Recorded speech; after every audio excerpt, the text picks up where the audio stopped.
सुप्रभातम। प्यारे बच्चों, इस कोरोना महामारी में अपनी मुँह पर मास्क लगा के रखो और भीड़ भाड़ वाली जगह पर जाने से बचो।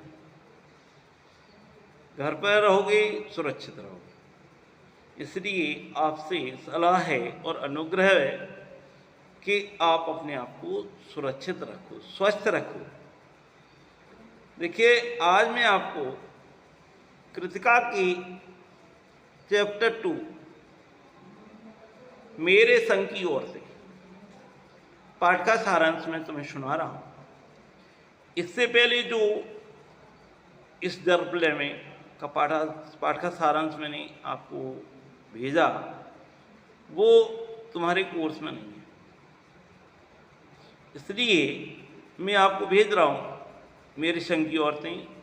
इस पाठ के सारांश को अब ध्यान से सुनेंगे और यदि एग्जाम में अंदर से कोई भी प्रश्न आता है तो आप उन प्रश्नों को उत्तर को देने में आसानी होगी। देखिए, ये पाठ मेरे संग की औरतें मृदुला गर्ग जी के द्वारा लिखा गया पाठ है। यह संस्मरण है। इसमें उन्होंने अपने घर की औरतों के स्वभाव, व्यक्तित्व पर प्रकाश डाला है। तो देखिए, इसमें लेखिका ने अपनी नानी को नहीं देखा। लेखिका ने अपनी नानी को नहीं देखा, उनके बारे में सुना। तो लेखिका की नानी बताती हैं, लेखिका बताती है अपनी नानी के विषय में कि उनकी नानी अनपढ़ थीं, परंपरावादी थीं और पर्दा प्रथा वाली थीं। उनकी शादी के बाद उनके नाना कैम्ब्रिज विश्वविद्यालय में बैरिस्टर की पढ़ाई करने के लिए चले गए और वो अपने तरीके से शान शौक की जिंदगी जीने लगे। इनकी नानी पर इसका कोई प्रभाव नहीं पड़ा। और जब वो आ गए तो इनकी नानी बीमार रहने लगी। तो उन्होंने इनके नाना के मित्र से प्यारेलाल उनको बुलाया। लेखिका की जो माँ थी, यानी नानी की पुत्री बड़ी थी, उन्होंने कहा उनके मित्र से कि आपको इस बिटिया की शादी किसी स्वतंत्रता सेनानी से करनी है। ऐसा ही हुआ। लेखिका की माँ की शादी स्वतंत्रता सेनानी से करा दी गई। लेखिका की जो माँ थी वो बहुत ही कमजोर, दुबली पतली थी।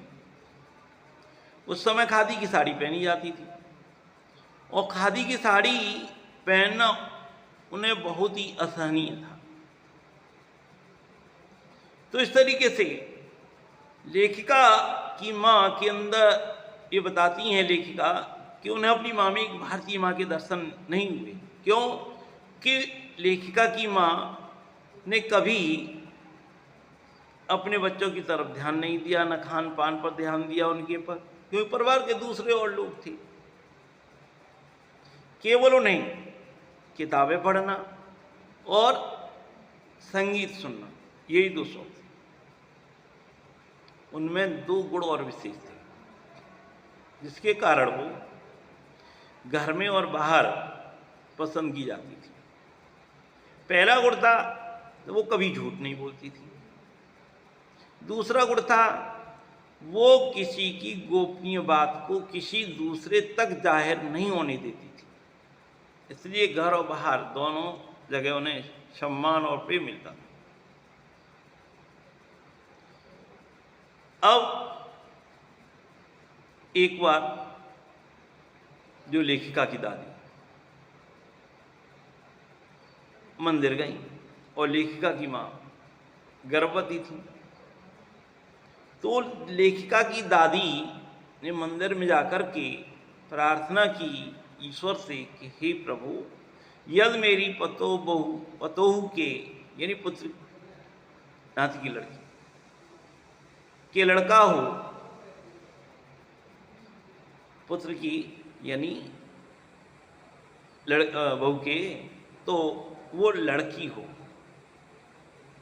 तो इस तरीके से सभी लोग इससे आश्चर्य हो गए कि कुछ समय तो प्रार्थना लड़के के लिए की जाती थी, और क्योंकि दादी लीक से हट करके चलने वाली थी ना, इसलिए।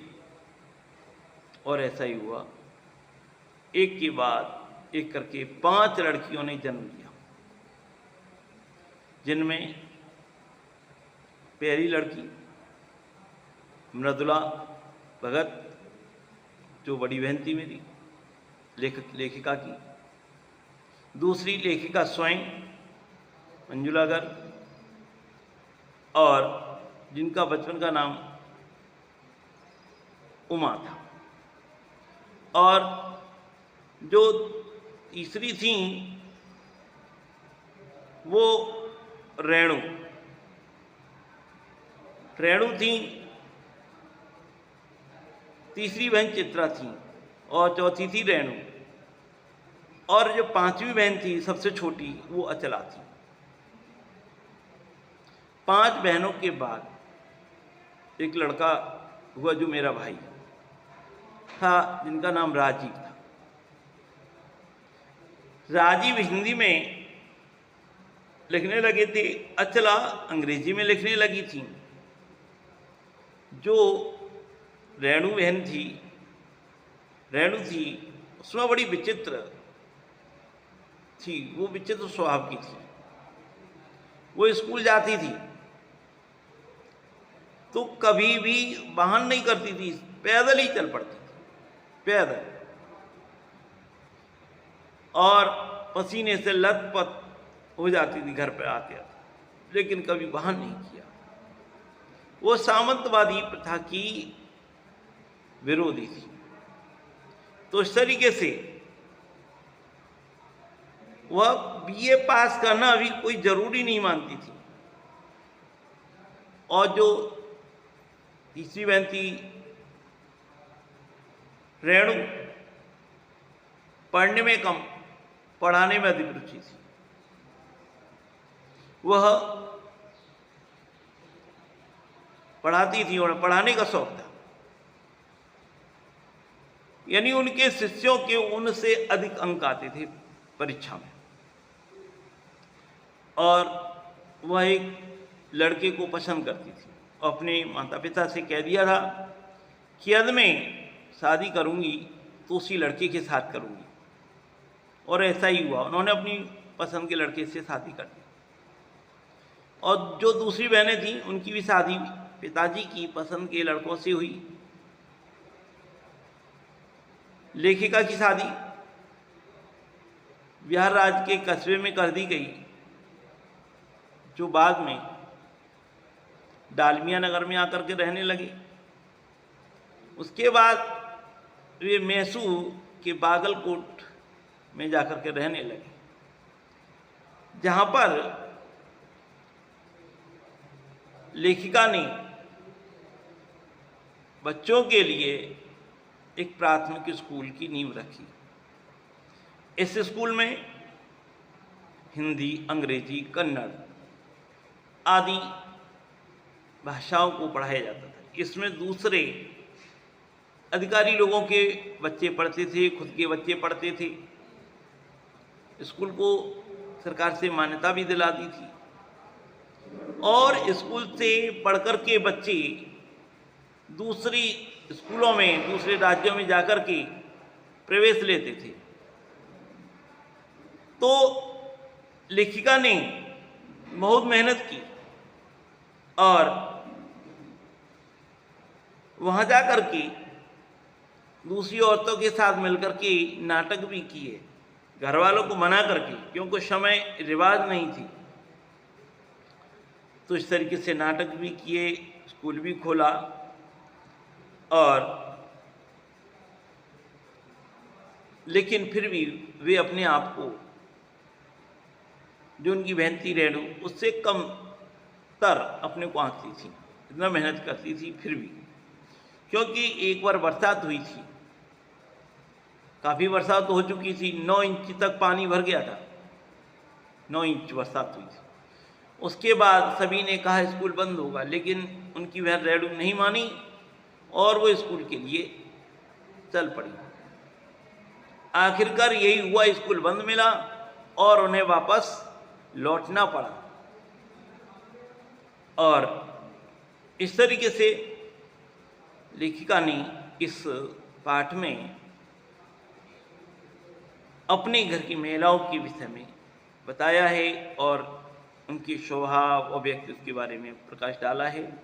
ये आपको पसंद आएगा और मैं आपसे प्रार्थना करता हूँ कि आप इसे सुने ध्यान से, जिससे आप छोटे छोटे प्रश्नों का उत्तर दे सकें। धन्यवाद।